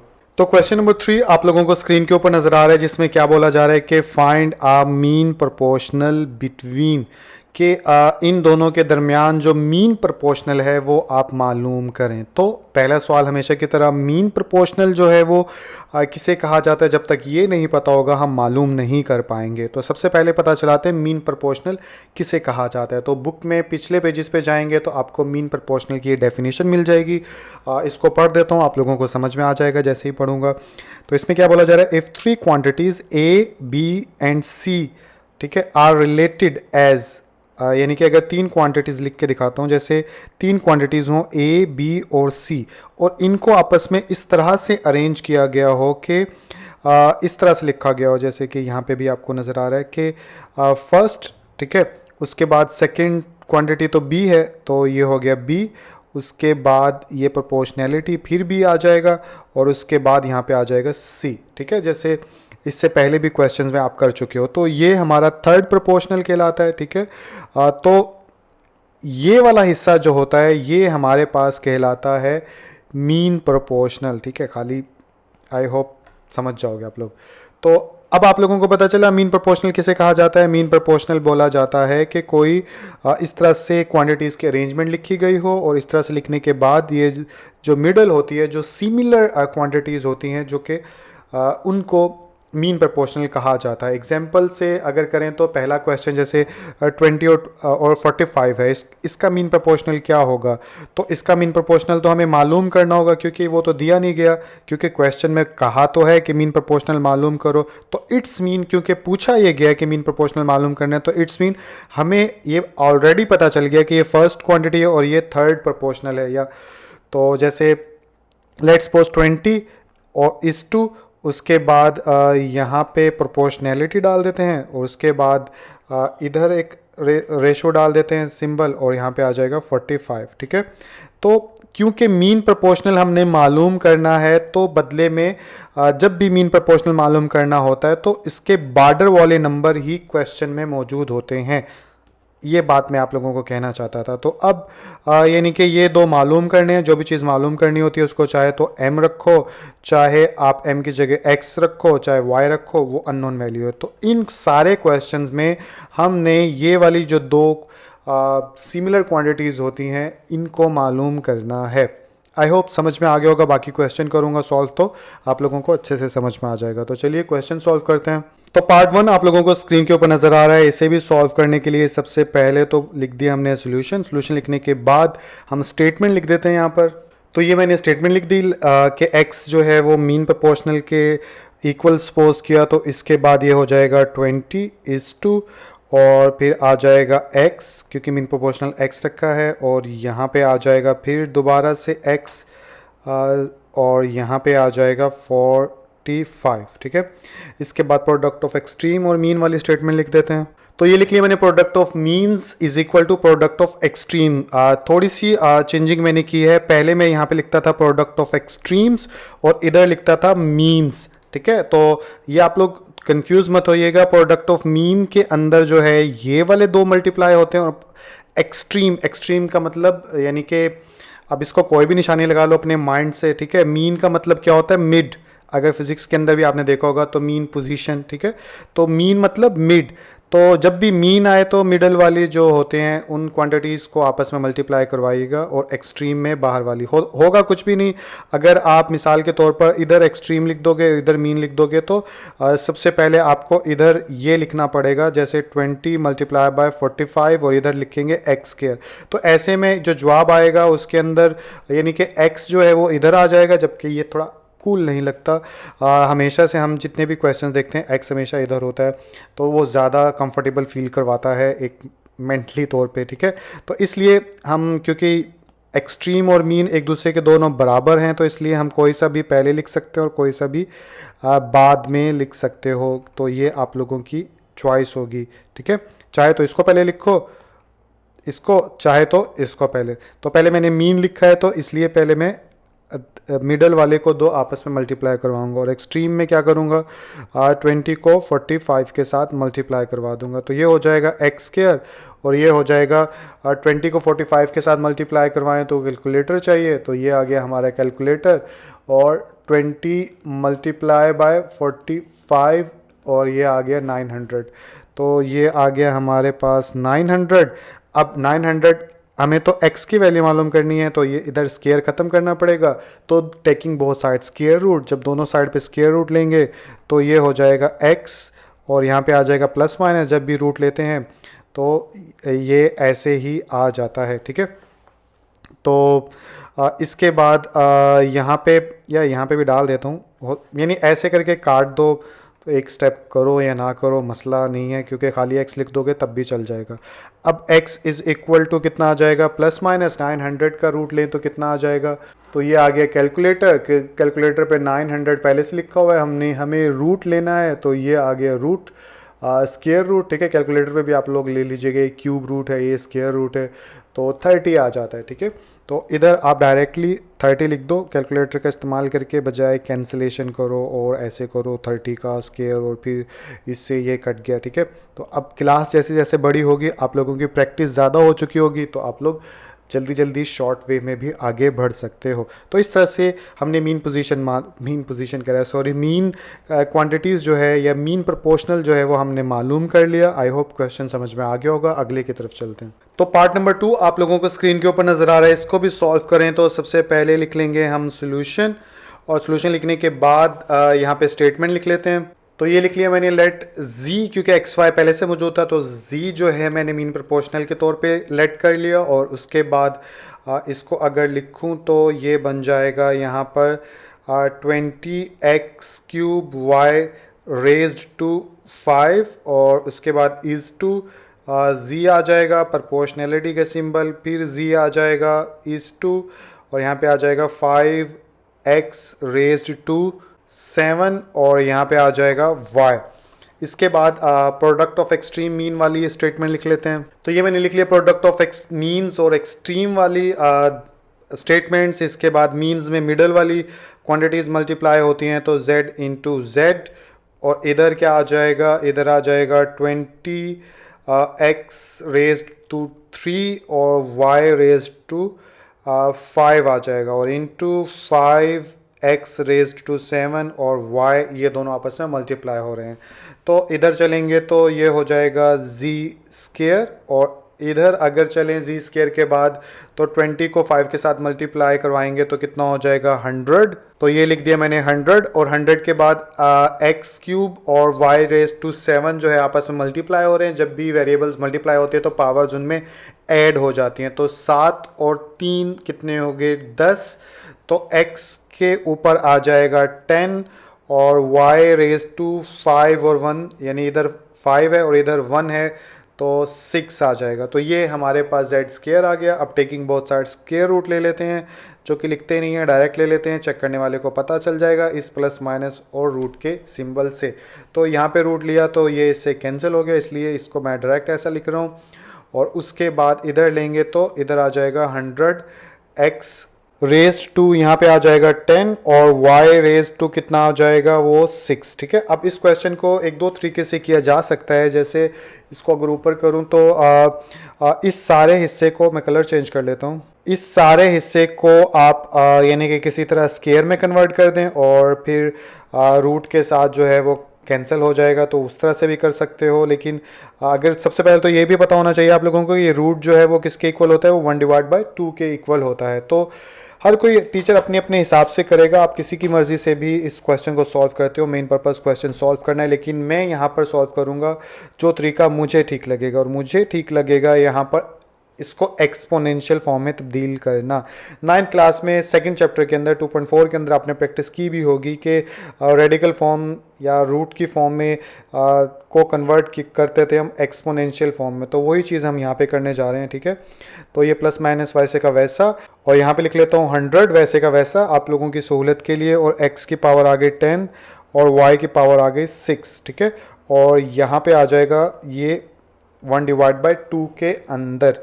अब हम क्या करेंगे, हमें ये किसी तरह ये जो 1/2 है यानी रूट है इसको ख़त्म करना है। तो इसको ख़त्म करने के लिए हम सबके साथ इंडिविजुअली तौर पे इसको यानी कि मल्टीप्लाई करवा देंगे। जैसे 100 को मैं लिख सकता हूँ 10 को जब मैं 2 टाइम मल्टीप्लाई करवाऊँगा तो क्या बन जाएगा, या इसको ऐसे लिख देता हूँ, और 10 को 2 टाइम मल्टीप्लाई करवाऊंगा तो 100 ही बन जाएगा ना, इसलिए मैं इसको ऐसे लिख दूंगा, मल्टीप्लाई 1/2 लिख दूंगा, और फिर मल्टीप्लाई x की पावर 10 है और मल्टीप्लाई 1/2 कर दूंगा, फिर मल्टीप्लाई y की पावर 6 है, फिर मल्टीप्लाई 1/2। ठीक है, यानी कि ये होल की पावर थी ना 1/2, तो इसलिए सबके साथ मल्टीप्लाई मैंने करवा दिया।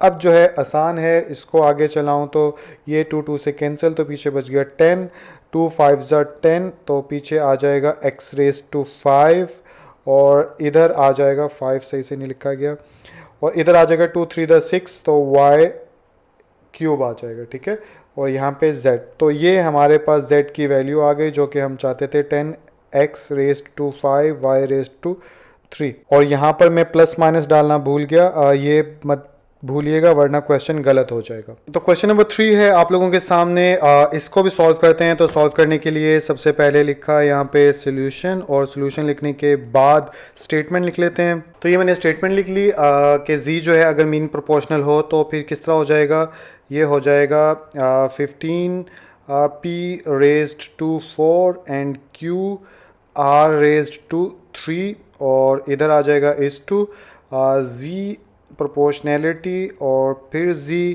और is2 135 q⁵5 एंड r⁵7। इसके बाद प्रोडक्ट ऑफ मीन और एक्सट्रीम लिख लेते हैं। तो ये लिख लिया प्रोडक्ट ऑफ मीन्स और एक्सट्रीम्स, तो मीन्स को मल्टीप्लाई करवाएं तो z इंटू z, और इसके बाद यहाँ पे आ जाएगा इक्वल, और 15 p⁻⁴ q⁻⁴, इसको मल्टीप्लाई करवा देते हैं हम 135 q⁵5 और r⁵7।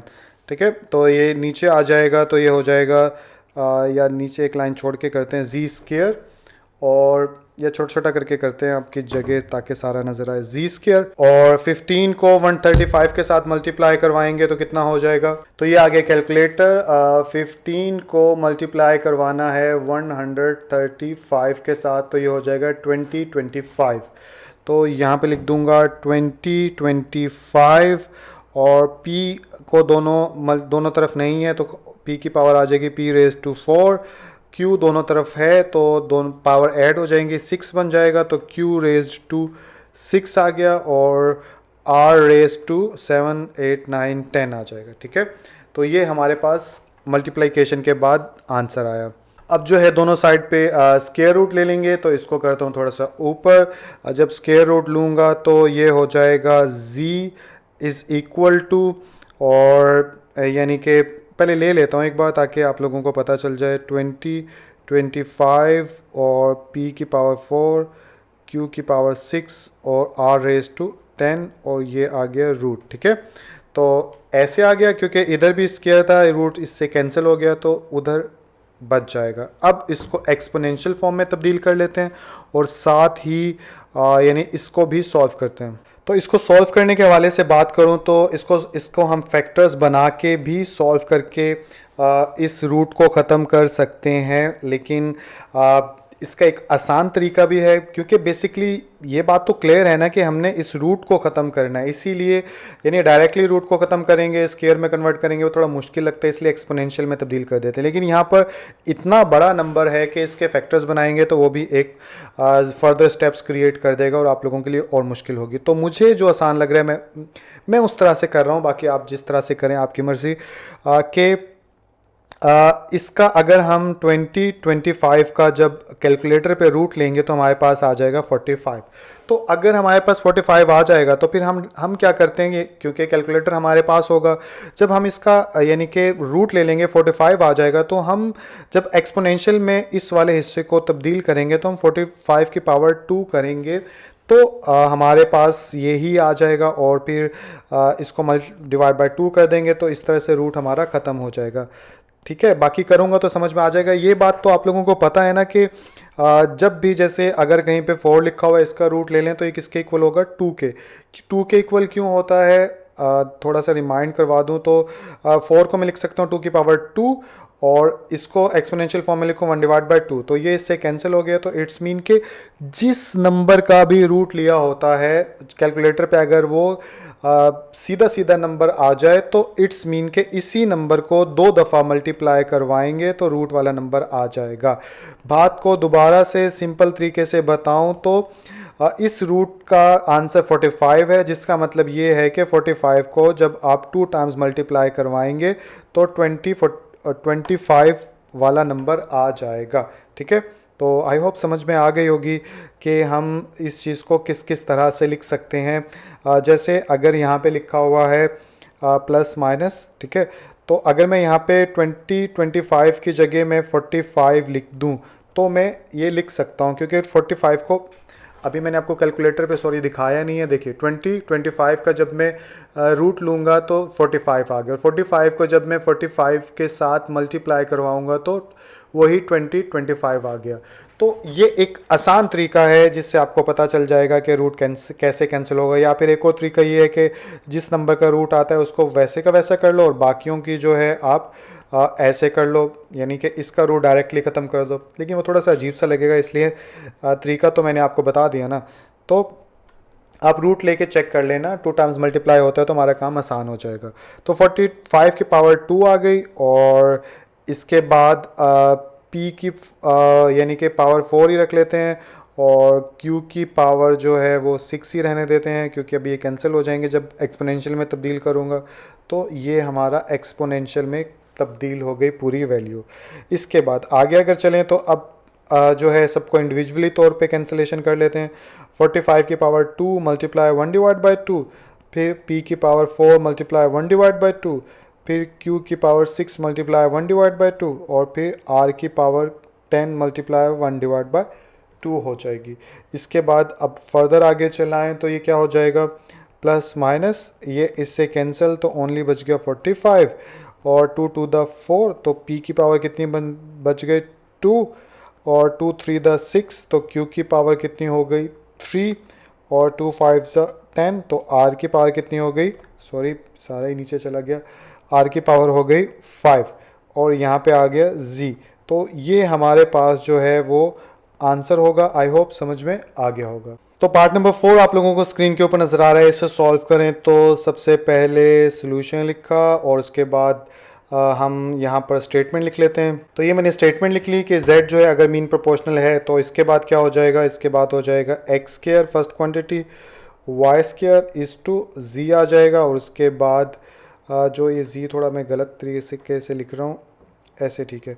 उसके बाद यहाँ पे आ जाएगा प्रोपोर्शनैलिटी, फिर z आ जाएगा, और उसके बाद यहाँ पे आ जाएगा x minus y divide by x plus y. इसके बाद जो है फिर स्टेटमेंट लिख लेते हैं। तो ये मैंने लिख दिया product of means is equal to product of extremes. तो मीन्स कितने हैं, एक्स जी इंटू जी, और इधर आ जाएगा x square minus y square, ठीक है, और इधर आ जाएगा हमारे पास x minus y divide by x plus y, और ब्रैकेट क्लोज। इसके बाद फर्दर आगे चलें तो इधर आ जाएगा जी स्क्वायर, इधर आ जाएगा हमारे पास ये फार्मूला है a square minus b square वाला, तो ये आ जाएगा x plus y into x minus y, और यहाँ पे है ये x minus y divide by x plus y और ये ऐसे क्लोज हो गई।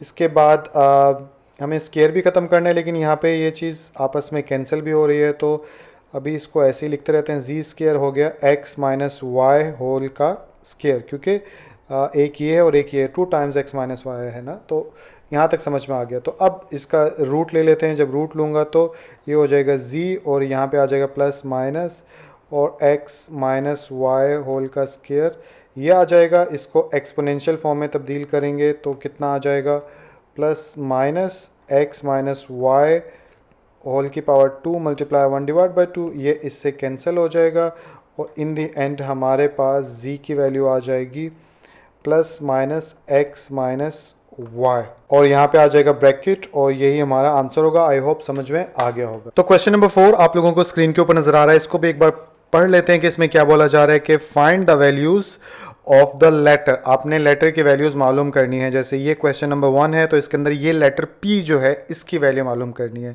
साथ में क्या बताया गया कि involve in the following continued proportions, के इनके दरमियान जो प्रोपोर्शन है वो कंटिन्यूड प्रोपोर्शन है, यानी कंटिन्यूड प्रोपोर्शन की मौजूदगी में आप P की वैल्यू मालूम कर लो, ऐसा भी आप समझ सकते हो। लेकिन ये बात जब तक समझ नहीं आएगी जब तक आप कंटिन्यूड प्रोपोर्शन जो है वो नहीं समझोगे। तो अगेन पहले की तरह बुक में पिछले पेजेस पे आपको एक डेफिनेशन मिलेगी, जिसको पढ़ूं तो क्या बोला जा रहा है इसमें, if 3 quantities A, B and C are related as, अगर 3 क्वांटिटीज़ A, B, C जो है वो इस तरह से आपस में रिलेट कर रही हों, ठीक है, तो वेयर A इज़ फर्स्ट, तो इस सारे यानी इस अरेंजमेंट के अंदर A जो है वो फर्स्ट क्वांटिटी है, ठीक है, और B जो है वो मीन प्रोपोर्शंस हैं, ठीक है, और यानी कि ये फर्स्ट प्रोपोर्शन है, ये मीन प्रोपोर्शन है और ये थर्ड प्रोपोर्शन है। तो इसके बाद क्या कहते हैं, इन द थर्ड प्रोपोर्शन है then A, B, C are in continued proportion, यानी कि मैं इसको मिटा दूं एक तो कि कंटिन्यूड प्रोपोर्शन का मतलब ये होता है कि जो भी क्वेश्चन नज़र आ रहा होगा उसके अंदर जो सीक्वेंस है या तरतीब है उसमें जो फर्स्ट थिंग होगी वो फर्स्ट प्रोपोर्शनल कहलाएगी, सेकंड में जो 2 मिडल वैल्यूज़ होगी उसको मीन प्रोपोर्शनल कहेंगे और सी में थर्ड प्रोपोर्शनल कहेंगे। इस बात को अच्छे से अगर समझाऊं तो एग्जाम्पल ऊपर क्वेश्चन वाली है इसी से समझा लेते हैं। जैसे अब क्वेश्चन में उसने क्या बोला है कि हमने P की वैल्यू मालूम करनी है और साथ में इंफॉर्मेशन में क्या बताइए कि कंटिन्यूड प्रोपोर्शन के अंदर ये मौजूद है। तो कंटिन्यूड प्रोपोर्शन के अंदर मौजूद है तो इसका मतलब ये 5 जो है वो फर्स्ट प्रोपोर्शनल है और P जो है वो मीन प्रोपोर्शनल है, ठीक है, यही बात समझानी थी। और 45 जो है वो थर्ड प्रोपोर्शनल है और फिर इसके बाद प्रोडक्ट ऑफ एक्सट्रीम और मीन कर करा के और हम P की वैल्यू मालूम कर लेंगे। तो आई होप समझ में आ गया होगा कि कंटिन्यूड प्रोपोर्शनल का मतलब जो है वो ये है कि जो तरतीब दी गई है इसमें ये फर्स्ट है, ये मीन है और ये थर्ड प्रोपोर्शनल होगा। बाकी अब क्वेश्चन करूंगा तो आपको समझ में आ जाएगा। तो क्वेश्चन को सॉल्व करने के लिए सबसे पहले लिखा सॉल्यूशन और सॉल्यूशन लिखने के बाद हम यहाँ पे स्टेटमेंट लिख देते हैं। तो ये मैंने स्टेटमेंट लिख दी कि सिंस अगरचे 5p एंड 45 जो है अगर कंटिन्यूड प्रोपोर्शन में है तो फिर इसकी तरतीब क्या हो जाएगी, वो हो जाएगी यहाँ पर अगर लिखूँ तो 5:P, ये क्योंकि मीन प्रोपोर्शन है, मीन प्रोपोर्शन में दोबारा से फिर P आ जाएगा और यहाँ पे आ जाएगा 45। इसके बाद प्रोडक्ट ऑफ मीन्स और एक्सट्रीम्स वाला हिस्सा कर लेते हैं, ठीक है, तो वो लिख देता हूँ स्टेटमेंट्स के तौर पे। तो ये मैंने लिख दिया प्रोडक्ट ऑफ मीन्स और प्रोडक्ट ऑफ एक्सट्रीम्स। तो मीन्स में मल्टीप्लाई करवाते हैं, P को P के साथ मल्टीप्लाई करवा देंगे और 5 को 45 के साथ मल्टीप्लाई करवा देंगे, तो ये हो जाएगा P स्क्वायर, ठीक है, और यहाँ पे आ जाएगा 45 को 5 से मल्टीप्लाई करवाए तो ये आ गया कैलकुलेटर। कैलकुलेटर में करें तो 45 multiply by 5 is equal to 225, तो यहाँ पे आ जाएगा 225। Taking both side square root, तो इधर स्क्वायर रूट से कैंसिल होके P बच जाएगा और यहाँ पे प्लस माइनस और रूट 225। अगर इसका रूट लें तो कितना आ जाएगा, तो ये साइंटिफिक कैलकुलेटर आ गया और इसमें अगर करें तो 225 का रूट लिया तो 15 आ गया। तो यहाँ पे लिख देंगे P is equal two plus minus 15, ठीक है। तो यही हमारा आंसर होगा। तो आई होप ये भी समझ में आ गया होगा। तो पार्ट सेकंड आप लोगों को स्क्रीन के ऊपर नजर आ रहा है, इसे भी सॉल्व करने के लिए लिखा सोल्यूशन लिखने के बाद स्टेटमेंट लिख देते हैं यहाँ पर। तो ये लिख दी मैंने statement, let 8x and 18 are in continued proportions, और अगर ये कंटिन्यूड में है तो इसी तरतीब के साथ 8:x प्रोपोर्शनैलिटी, फिर x इज टू 18 यहाँ पर आ जाएगा। तो यहाँ पर लिख दिया product of means is equal to product of extremes. Means क्या है, सॉरी एम लिख रहा हूँ, x इंटू एक्स, और एक्सट्रीम्स क्या है 8 इंटू 18। तो ये x स्क्वायर हो जाएगा, 18 को 8 के साथ मल्टीप्लाई करेंगे तो ये आ गया कैलकुलेटर हमारा, और 18 को 8 के साथ, तो ये 18 मल्टीप्लाई बाय 8, तो पीछे आ जाता है 144। तो यहाँ पे लिख लेते हैं 144, इसका स्क्वायर रूट भी ले लेते हैं, तो ये 12 स्क्वायर रूट है, ठीक है, याद रखिएगा। तो जब स्क्वायर रूट लेंगे तो यहाँ पे आ जाएगा x is equal two plus minus 144, और इधर आ जाएगा प्लस माइनस 12, ठीक है, x, ये ही हमारा आंसर होगा। तो पार्ट नंबर 3 आप लोगों को स्क्रीन के ऊपर नज़र आ रहा है, इसको भी सॉल्व करें। तो सबसे पहले लिखेंगे सोल्यूशन, और सोल्यूशन लिखने के बाद स्टेटमेंट लिख लेते हैं। तो ये लिख लिया मैंने स्टेटमेंट लिखने के बाद मैं इसको लिख सकता हूँ 12:3p माइनस 6, और प्रोपोर्शनैलिटी का सिंबल, फिर 3p माइनस 6:2, और एंड में आ जाएगा 27, ठीक है। इसके बाद प्रोडक्ट ऑफ मीन एक्सट्रीम लिख लेते हैं। तो ये मैंने लिख दिया product of means is equal to product of extremes. तो मीन्स में क्या चीज़ मल्टीप्लाई होंगे, 3p minus 6 into 3p minus 6, और इधर मल्टीप्लाई हो जाएगा 12 इंटू 27, ठीक है। इनको मल्टीप्लाई करें तो ये हो जाएगा 3p माइनस 6 होल का स्क्वायर, इधर हो जाएगा 12 को 27 से मल्टीप्लाई करें तो ये आ गया कैलकुलेटर। 12 को मल्टीप्लाई करना है 27 के साथ, तो 27, तो ये आ जाएगा 324, तो यहाँ पे आ जाएगा 324। इसके बाद फार्मूला ओपन हो जाएगा। ये कौन सा फार्मूला है आप लोगों को याद होगा, a माइनस बी होल का स्क्वायर, जो कि बराबर होता है a square minus 2ab plus b square, ठीक है। तो आप लोगों की यादाश्त के लिए मैंने ये लिख भी दिया। तो इसके अकॉर्डिंग खोलूँ तो ये हो जाएगा 3p होल का स्क्वायर, उसके बाद आ जाएगा minus 2 into first into last plus last whole का स्क्वायर इज इक्वल टू 324 आ जाएगा। उसके बाद 3 3 द 9p स्क्वायर माइनस, और उसके बाद आ जाएगा 3 2 द कितना होता है 6, और 6 6 द कितना होता है 36, तो 36p प्लस यहाँ पे आ जाएगा 36 इज इक्वल टू 324 आ गया।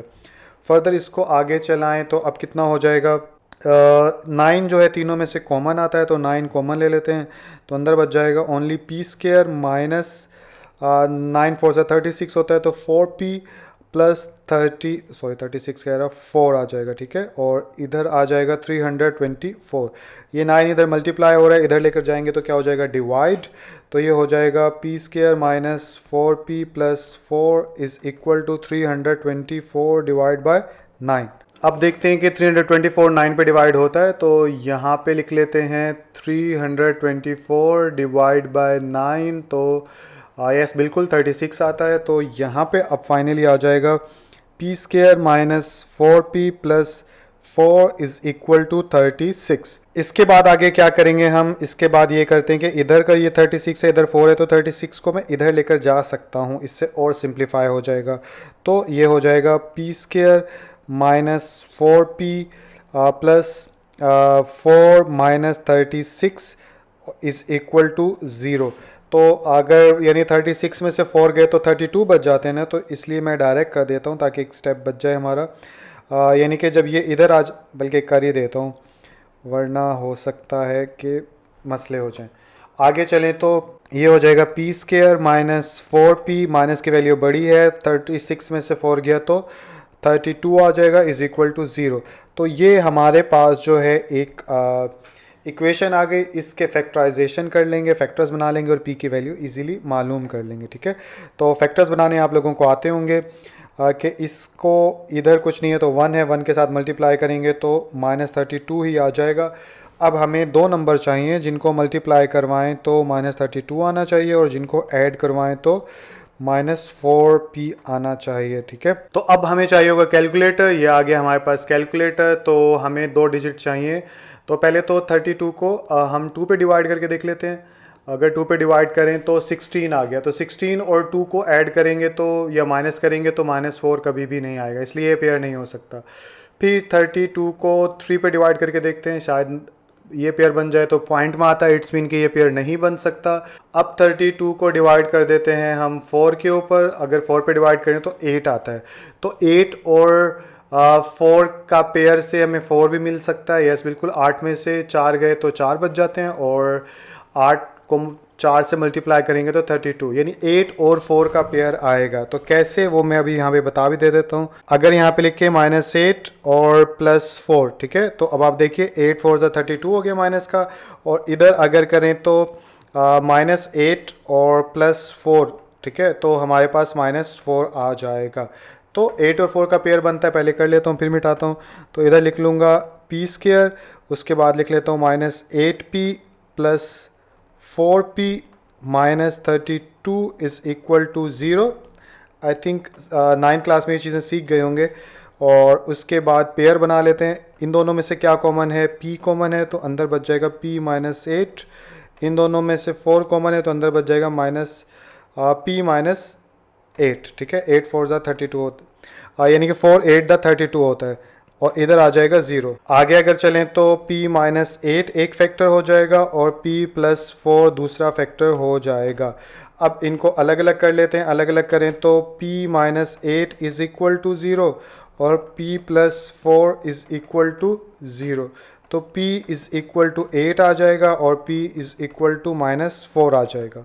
और इस तरह से यही हमारे जो हैं वो p की वैल्यूज़ होंगी जो हमने मालूम करनी थी, या आंसर होगा। तो आई होप ये क्वेश्चन भी समझ में आ गया होगा। तो पार्ट नंबर 4 हम लोगों के सामने, इसको अगर सॉल्व करें तो यहाँ पे लिखेंगे सोल्यूशन, और सोल्यूशन लिखने के बाद स्टेटमेंट लिख लेते हैं। तो ये मैंने स्टेटमेंट लिख ली। स्टेटमेंट लिखने के बाद इनको लिखें तो 7:m-3 प्रोपोर्शनलिटी, और उसके बाद आ जाएगा m-3 अगेन से, और उसके बाद आ जाएगा 28, ठीक है। इसके बाद दोबारा से प्रोडक्ट ऑफ एक्सट्रीम और मीन लिख लेते हैं। तो ये लिख लिया प्रोडक्ट ऑफ मीन्स और एक्सट्रीम्स। अगर मीन्स को मल्टीप्लाई करवाएं तो m-3 इंटू हो जाएगा m-3, और इधर आ जाएगा 7 इंटू 28। तो ये हो जाएगा m-3 2 टाइम्स है, तो इसको होल का स्क्वायर लिख सकते हैं। और 28 को 7 से मल्टीप्लाई करें तो ये आ गया हमारा कैलकुलेटर, और 7 मल्टीप्लाई बाय 28, तो ये आ गया 196। तो 196 लिख लिया। फार्मूला ओपन करें तो m होल का square -2 into first into last plus last whole का स्क्वायर, यहाँ पे आ जाएगा 196। और इधर फर्दर चले तो m² -6m + 3 3 दा 9 इज़ इक्वल टू 196। और उसके बाद 196 को इधर ले आते हैं, तो m² -6m + 9 - 196 is equal to 0। m² -6m, 196 में से 9 गया तो कितना बच गया? -187, ठीक है, और इज़ इक्वल टू 0। तो इसके बाद जो है इसकी फैक्टराइजेशन कर देंगे। फैक्टराइजेशन करें तो फर्स्ट को और लास्ट को जो है आपस में मल्टीप्लाई करवाएंगे, तो फर्स्ट का 1 है तो ये आ जाएगा -187। अब दो नंबर चाहिए जिनको मल्टीप्लाई कराएं, तो -187 आना चाहिए, और जिनको ऐड अगर करवाएं तो हमारे पास मिडल वैल्यू यानी -6 आना चाहिए, ठीक है। तो चलिए कैलकुलेटर लेकर आते हैं। तो ये आ गया हमारा कैलकुलेटर, और 2 नंबर्स चाहिए तो इसको डिवाइड करवा देते हैं 2 पे। 2 पे डिवाइड करवाएं तो जाता नहीं है, ठीक है, तो 2 से जान छूट गई। 187 डिवाइड बाय 3, इस पर भी नहीं जाता। 187 डिवाइड बाय 4, इस पर भी नहीं जाता। 187 डिवाइड बाय 5, इस पर भी नहीं जाता। 187 डिवाइड बाय 6, इस पर भी नहीं जाता। 187 डिवाइड बाय 7, इस पर भी नहीं जाता। 187 डिवाइड बाय 8, इस पर भी नहीं जाता। 187 डिवाइड बाय 9, इस पर भी नहीं जाता। आखिर कब तक नहीं जाएगा? 187 डिवाइड बाय 10, ठीक है, तो इस पर भी नहीं जाता।